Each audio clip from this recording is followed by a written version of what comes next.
Hi students, welcome to the fifth model of Advanced Computer Architecture subject. In this video, we are going to see about the first topic in model 5, that is nothing but parallel programming. So this fifth model consists of two parts. The first portion covers the software for programming in parallel environment. So it includes the topics of parallel models, languages and compilers. In that we are going to discuss about the different types of parallel programming model as a first topic. After that, the languages and the compiler deducted supports in the parallel environment is the second one. After that, the dependencies analysis of data arrays is the third topic. In the fourth one, we are going to discuss about the parallel program development and environments in that synchronization and multiprocessing modes. So these are the first portions of the model 5. In the second portion, we are going to discuss about the major concept called as instruction and system level parallelisms.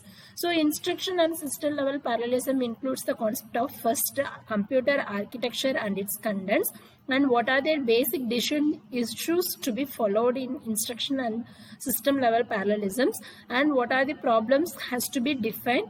And if you take one typical processor, how this instruction level parallelism is supported by the compiler level, and how the operand forwarding and reorder buffering techniques are most helpful in achieving ILP.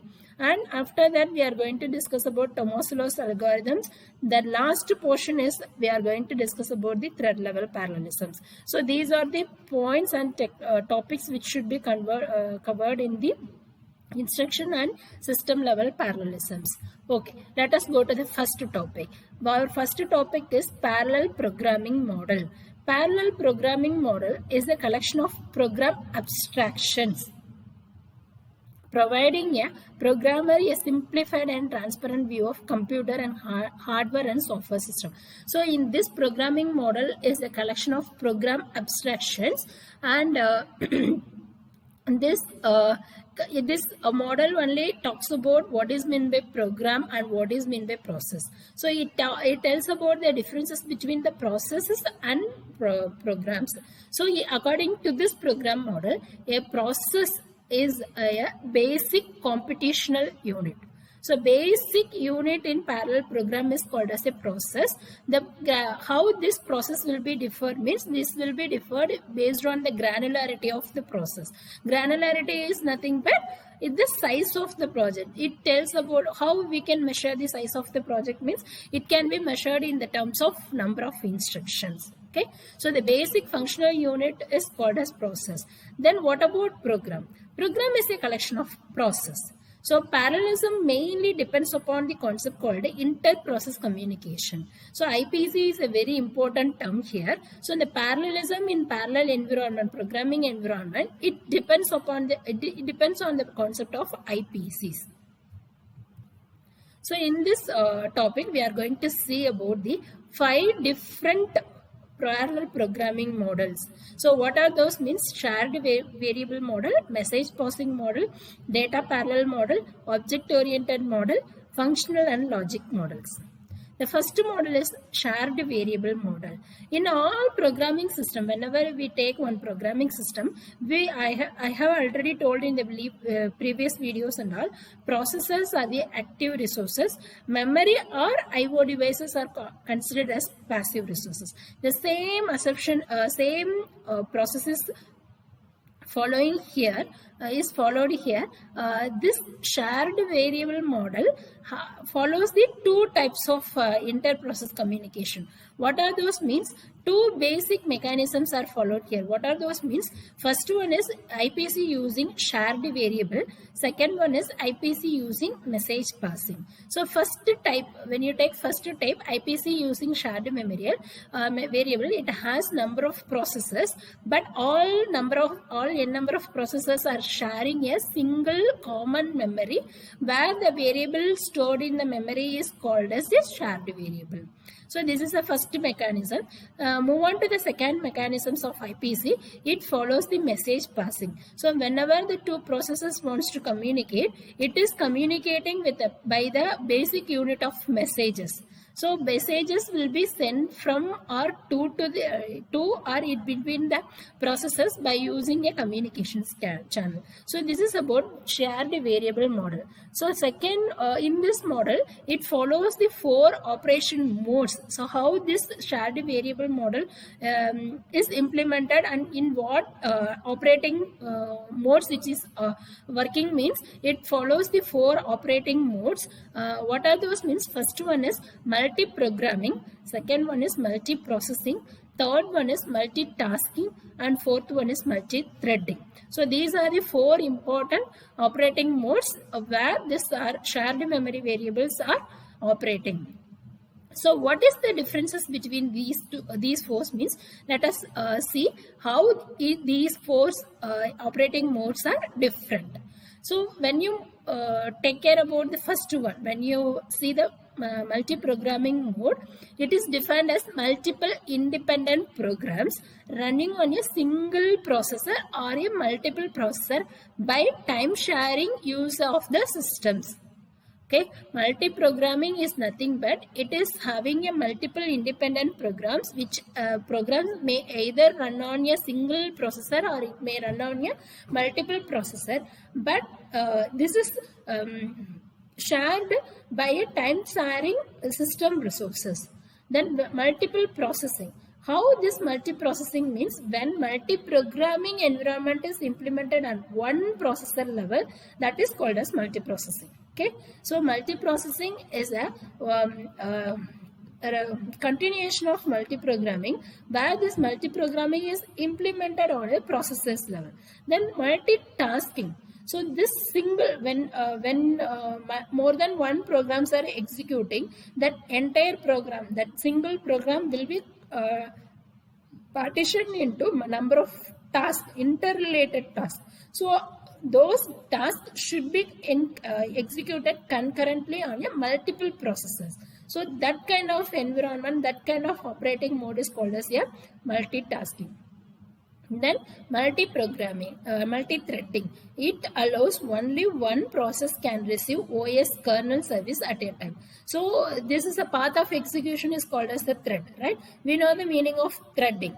Threading is nothing but path of execution. So according to the multi-threading, it allows only one process can receive the OS kernel service at a time.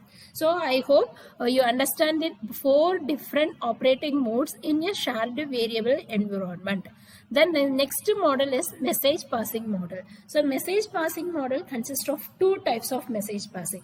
One is synchronous message passing. Second one is asynchronous message passing. In case of synchronous message passing, the sender and receiver process should be done in a synchronized way. So synchronous message passing must synchronize the sender process and receiver process in time and also space. So if it is done in a single clock cycle means it should be done in a single clock cycle, or else if the time is allocated as 2 clock cycle means it should be done in a 2 clock cycle. So it should be synchronized with the time and space. But whereas in asynchronous, it does not require that the message sending and receiving should be synchronized. Okay, so this is the difference between synchronous message passing and asynchronous message passing. Move on to the third model. This tells about the data parallel model. That means how the data is offering the parallel programming environment. So here the data parallel programming environment emphasize the local computations between the data routing operations. So interconnect here, it talks about the data structure because it is data structure is also one of the required environment to facilitate the data exchange operations. So that's what this interconnected data structures also needed to facilitate the data exchange operations. Then the data parallelism, how it is implemented means this data parallelism is implemented on either on SIMD computers or SPMD multi-computers. Of how it is implemented means depending on the grain size and operating modes. Data parallelism often leads to the high degree of parallelism involving thousands of data operations concurrently. So data parallelism has the feature of achieving the high degree of parallelism which involves thousands of data operations concurrently. So this synchronization of data parallel operation is done at compile time rather than the runtime. Okay. The next model is object-oriented model. Objects are dynamically created and manipulated. There are three applications are required which are demanding in the object-oriented programming environment. What are those means? First one is application is, so this object oriented model is increased, it uses the increased use of interacting processes by individual users, such as the use of multiple windows. So the first application where the object oriented programming focuses means it focuses on the multiple windows of users, and workstation networks also become a cost effective mechanisms for resource sharing and distributed problem solving. So then multiprocessor technology in several variants have the advanced concept of providing supercomputing power at a fraction of traditional cost. So these are the three applications involved in object-oriented models. And the last model is functional and logical model. So functional programming and logical programming will be suitable in case of representing the result as a knowledge. So it mainly these kind of models will be useful in the artificial intelligence and also machine learning applications. So functional programming languages, what it emphasizes means it emphasizes the functionality of the program and should not produce the side effect after execution. So it will emphasize only the functionality of the program. It will not focus about the data or instruction or whatever it is. It will only focuses about the functionality. And there is no concept of storage, assignment and branching in functional programming, because it only focuses about the functions. So there is no concept of storage, assignment and branching. And based on the predicate logic, what is the logic which are applicable for predication? Logic programming is suitable for knowledge processing dealing with large database. So this model adopts an implicit search strategy, and also it supports the logic inference engines. So it will support the logic inference processes also, right? I hope you understand this concept. I'll catch you in the next video about next topic. Thank you.